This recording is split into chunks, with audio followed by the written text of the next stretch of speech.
Olá, gente, professor Jefferson na área. Eu estou aqui para falar com vocês sobre os modelos de Estado, certo, gente? Que não são somente, simplesmente modelos e pronto, e vamos compreender só assim e acabou. Não. Precisamos desses modelos de Estado porque compreendem uma formação política, uma formação econômica e trabalhamos também aí o estudo da autonomia do homem, né, da liberdade do homem nesses mais variados modelos econômicos, né, e políticos que são os Estados, tá? Então, o que acontece? Nós precisamos estudar para a gente não somente compreender a nossa realidade, mas compreender também os contextos aqui geraram a nossa realidade hoje econômica e política, certo? Então, nós vamos encerrar os nossos estudos hoje falando do Estado neoliberal, tá bom? E por que nós dedicamos tanto tempo estudando esses estados? Porque, gente, além de ser necessário para a gente compreender o ambiente onde nós vivemos, onde nós precisamos compreender as suas leis, a sua estrutura. Também é importante porque nas avaliações como o Enem, por exemplo, né, é muito exigido, certo? As ciências políticas e econômicas estão dentro do Enem e a gente precisa compreender isso de uma forma histórica, filosófica e sociológica, ok? Então vamos lá, gente. A partir da década de 1980, gente, os Estados Unidos e a Inglaterra vão implementar uma crítica àquele modelo de Estado, né, que era o EBS, o Estado de Bem-Estar Social, não é, de Keynes. Então, assim, nós vamos ter uma crítica elaborada por nações que vão achar que as mudanças e a resistência econômica aconteceu não pelo EBS, não por esse modelo de Estado, mas aconteceu por causa da riqueza das nações, né, de cada país, ok? Que tinha uma renda, que tinha uma política econômica forte. Então, segundo aí Estados Unidos e Inglaterra, né, o EBS não foi eficaz em reduzir a pobreza e distribuir melhor a renda. Nós vamos ter aí dois símbolos do neoliberalismo, certo, que vão implementar, né, que vão ser os precursores dessa crítica ao estado de bem-estar social, que serão Margaret Thatcher, na Inglaterra, primeira-ministra inglesa, e nós vamos ter aí o Ronald Reagan, né, que será o presidente dos Estados Unidos, que vai tecer essas críticas ao EBS, tá bom? Então, para começar, nós vamos falar aí da Margaret Thatcher, que é conhecida como Dama de Ferro. Por quê? Porque ela fez um enfrentamento muito grande, ela peitou, de fato, né, os movimentos sociais e por fazer oposição ao socialismo. O governo Thatcher vai de 79 a 90, certo? E, assim, a política dela econômica foi caracterizada pela desregulamentação da economia, diminuição dos gastos públicos com educação, habitação e previdência social, né? Também implementou aí um direcionamento para a privatização das empresas, né, estatais e flexibilização das leis trabalhistas, ok? Então perceba aí que ela tem sim um viés muito claro para o neoliberalismo, dessa descentralização do Estado, nessa desregulamentação do Estado, focando aí para assuntos básicos, né? E mesmo focando para assuntos básicos, você pode ver aí que é tratado como gastos, por exemplo, investimentos em educação, habitação e previdência social. E na visão dela, isso aí são gastos, ok? Então nós vamos ter aí esse tipo de política econômica e também será um dos motivos para ela ser conhecida como Dama de Ferro, ok? Vamos ter também no mesmo caminho que Thatcher, nós vamos ter aí Ronald Reagan, que vai de 81 a 89, seu governo, assumiu a postura semelhante à de Thatcher e, assim, o que ele acreditava? A menor intervenção do Estado na economia, que é um princípio liberal, claro, muito raiz, sim, né? Redução dos gastos públicos aonde? Novamente, em educação, habitação, saúde, segurança, enfim, né? Redução dos gastos públicos e redução dos impostos. Aí temos aí, as mudanças tiveram por base valores como livre mercado, livre comércio, né?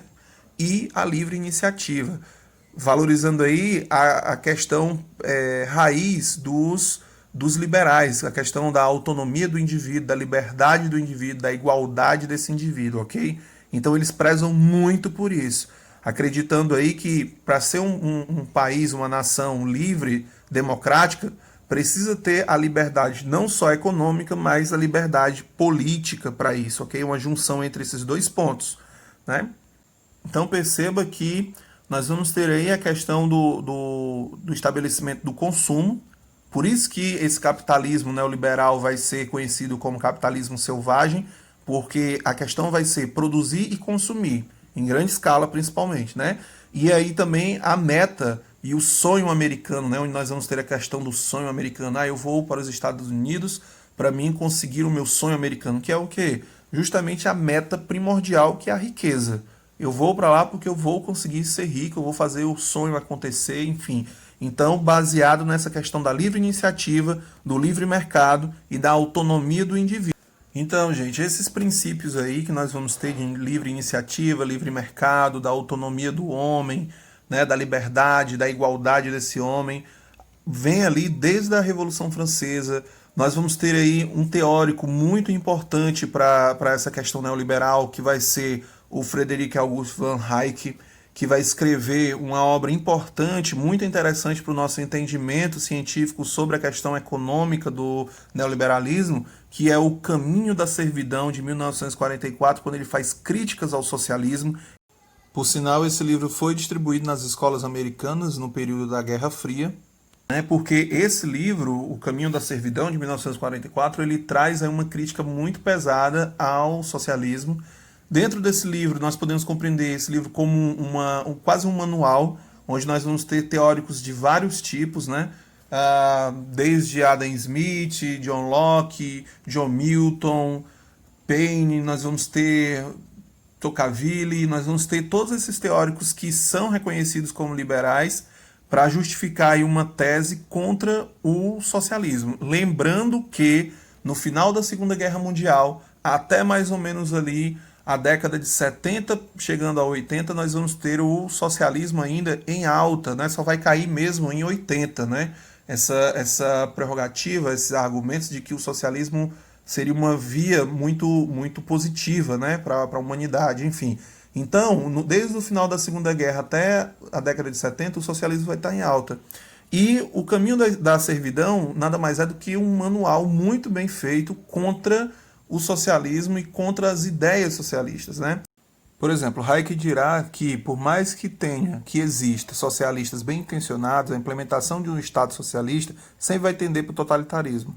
Ele não vai dizer que o socialismo é a mesma coisa que o fascismo, mas ele vai dizer que, por mais que você pense no povo, pense na igualdade, no momento que, aí é o ponto do livro, por sinal, no momento que você socializa os meios de produção, você acaba totalizando, né, os meios de produção e acaba tendo uma determinação na vida das pessoas. As pessoas elas não vão ter aquilo que o liberalismo diz como princípio básico do homem, que é a questão da liberdade dele, a questão do trabalho, a questão da escolha do homem, né? Será eliminado nesse ponto. O outro teórico que nós vamos ter, gente, é o Milton Friedman, que vai ter uma obra aí também valiosa para a questão científica em relação à economia, à política, que é a obra Capitalismo e Liberdade. Vamos ter aí a defesa do que é ser liberal, né? Porque nós vamos ter uma defesa da liberdade do homem, buscando aí aqueles princípios antigos do liberalismo, né?